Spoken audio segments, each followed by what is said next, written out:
সমগ্ৰ ৰাজ্যৰ প্ৰিয় শিল্পীৰ জুবিনৰ মৃত্যুত শোকাহত। কিন্তু জুৰিয়াৰ এখন বিদ্যালয়ৰ প্ৰিয় শিল্পীগৰাকীৰ প্ৰতি যেন চৰম অসন্মান। ৰাজ্যজুৰি শোকৰ ছায়া, কিন্তু শোক নাই জুৰিয়াৰ এইখন বিদ্যালয়ৰ।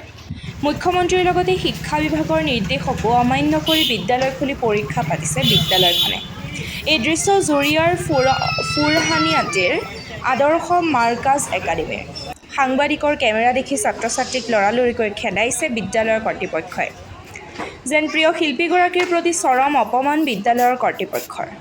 সাংবাদিকৰ কেমেৰা দেখি পিছবেলাৰ পৰীক্ষাৰ বাবে অহা ছাত্ৰ-ছাত্ৰীক লৰালৰিকৈ উভতাই পঠিয়াই বিদ্যালয়ৰ কৰ্তৃপক্ষই। বিদ্যালয়খনৰ অধ্যক্ষ আবু খায়েৰ ৱাহিদে নিজ ময়মতালিৰে পৰীক্ষা পতাৰ অভিযোগ।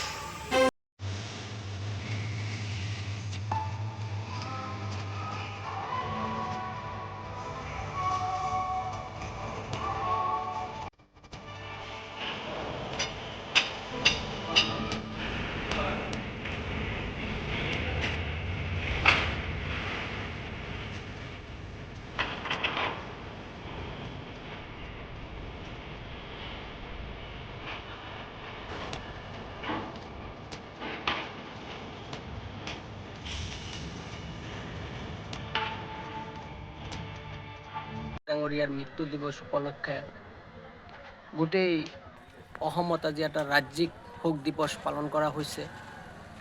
আজি আমাৰ জুৰিয়া অঞ্চলত আমি দেখা পাইছোঁ যি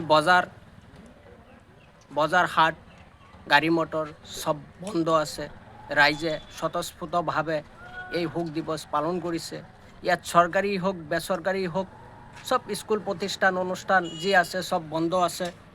আৰু ইতিমধ্যে আমি শুনা পাইছোঁ আমাৰ জুৰিয়া অঞ্চলৰ এই ফুৰহানিয়াটি বালুৰচৰত যি মাৰ্কাজ একাডেমী আছে, এই মাৰ্কাজ একাডেমীত ইয়াৰ অধ্যক্ষ ডাঙৰীয়াই স্কুলত যি পৰীক্ষা অনুষ্ঠিত কৰিছে এইটো আমি ধিক্কাৰ দিছোঁ, আমি গৰিহণা দিছোঁ। আজি এই জুবিন গাৰ্গ ডাঙৰীয়াৰ যে শোক দিৱস আমি গোটেই অসম তথা গোটেই দেশব্যাপী পালন কৰা হৈছে, সেই মৰ্মে আমাৰ ইয়াত যিটো ঘটনা ঘটিল অনুষ্ঠানত যি পৰীক্ষা পাতিছে এইটো আমি ধিক্কাৰ আৰু গৰিহণা দিছোঁ। এইটো জুবিন গাৰ্গ ডাঙৰীয়াক যে অপমান কৰিছে ইয়াৰ আইনগতভাৱে দোষীক ব্যৱস্থা কৰিব লাগে।